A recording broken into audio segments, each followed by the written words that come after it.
Hey everyone, it's Brooke, and I am here today to do my February wrap-up. I'm going to split this video into two so that I have more time to talk about each book, because I tried to film it all in one and it was 20 minutes long and no one's got time for that. So, two videos. The first book I completed in February was Mr. Splitfoot by Samantha Hunt. This book was released in January and it was one of my most highly anticipated 2016 releases. It follows the story of a girl named Ruth when she is young and in this really terrible orphanage where the leader of the orphanage is, one of those really terrible religious cult leaders who is abusive to the kids. And she has a best friend, Nat, who can speak with the dead. And then it alternately also follows Ruth as she is older, in her 30s. She is mute, and she shows up in her niece's bedroom and persuades her niece, one way or another, to go on this journey with her, literally walking through the woods and up the highways of, I think, upstate New York, where the two storylines will collide, and, there's the big ending. This book is dark and weird, really fast-paced, and a lot of fun. I believe it's a book that if you are at all interested in reading, you should give it a shot. I highly recommend it for if you're in a book slump, a reading slump, or you need something quick for a readathon, or something to kind of get you back into a reading mojo. I was a little bit let down just because I thought the ending kind of wasn't super strong. I thought the ending felt really rushed. There's some insta-love thrown in there, and I just wanted a little bit more from this. It was a little too fast-paced. I wished it had been a little bit slower for me and a little bit more complex, which is sort of what I expected, and I didn't quite get that. But it is a really fun romp with twists and turns, and I think that most readers will get at least, an average amount of enjoyment from this, as just sort of a fun book.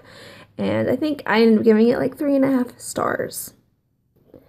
The next book I read, I did a buddy read with a few other lovely ladies on BookTube, and that was Allie Smith's The Accidental. This is my very first Allie Smith. I was a little bit trepidatious to read her, knowing how prolific she is and how much BookTube tends to really enjoy her. This tells the story of a family who go on holiday, a mother, stepfather, and 2 teenage children. And this woman who's in her 30s just shows up at their door, literally, and insinuates herself into their lives, even though she's a complete stranger. And we kind of follow how the 4 family members react to her, how they perceive her, how her brief period, or the brief time she spends in their life, affects them moving forward.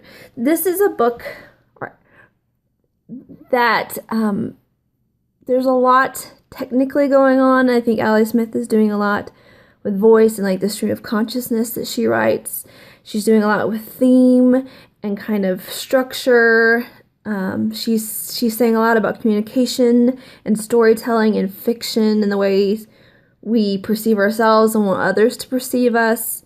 So there's a lot of, it's almost like you can kind of see her being the puppet master and pulling the strings, and she's very present in the formation of this book. I think that's why it's often studied academically.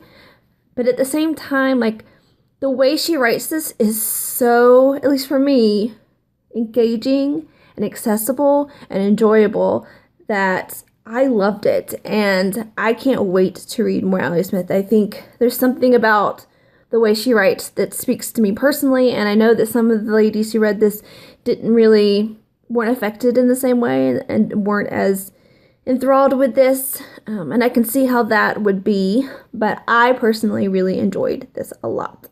Even though the characters were terrible, but they were super interesting in their terribleness, and I thought the ending had a really nice kind of full circle moment.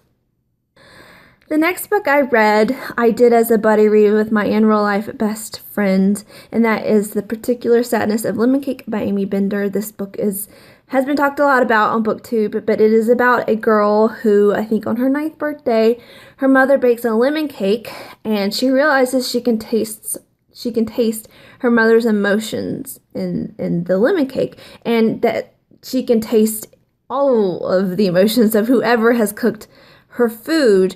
And we take that over the next few years of her life, growing up through teenagehood and into young adulthood. And through that ability, we get to see kind of the emotional makeup of her family as they go through these years together.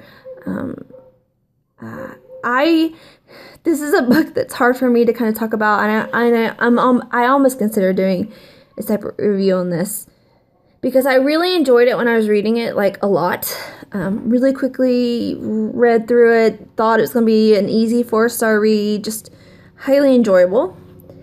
But there were a couple of things that nagged at me, and they continue to nag at me even now, which means that I unfortunately ended up giving like 3.5 stars, because I do think that even as this book has some really well done parts, there are a couple of flaws for me in the development that mar it pretty permanently.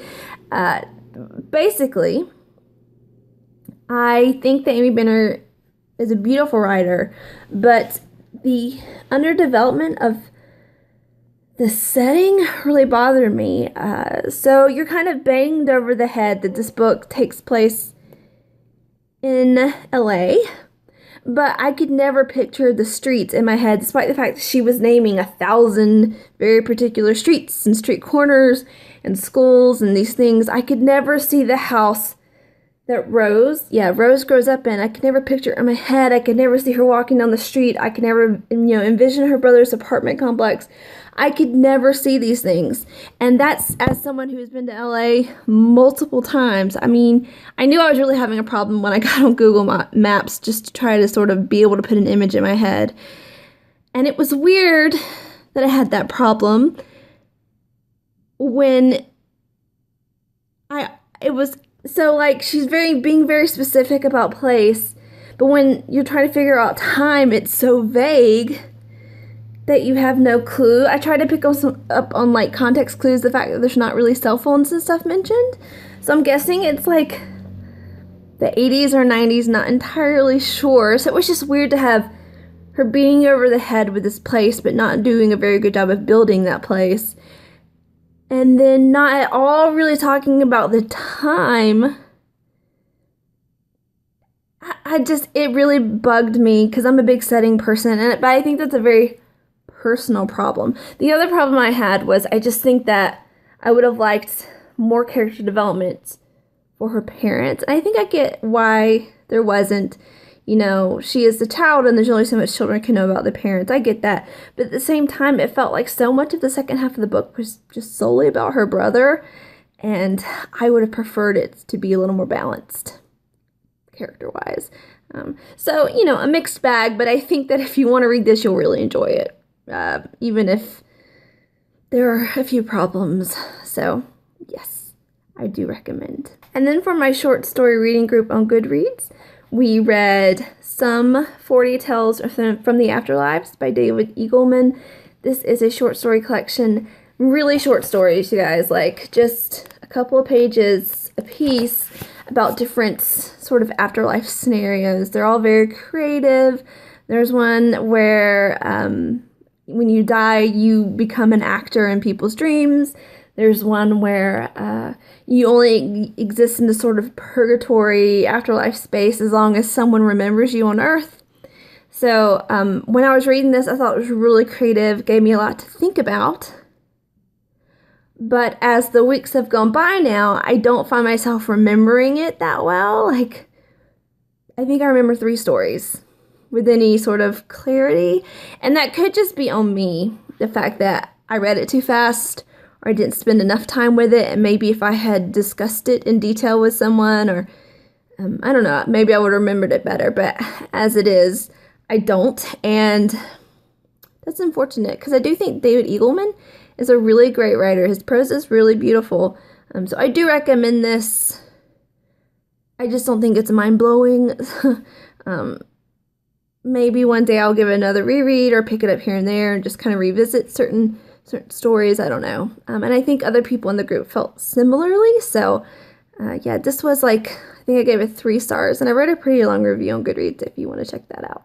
And then a comic I read for the Underhyped Readathon was We Can Never Go Home by Matthew Rosenberg and Patrick Kinlan.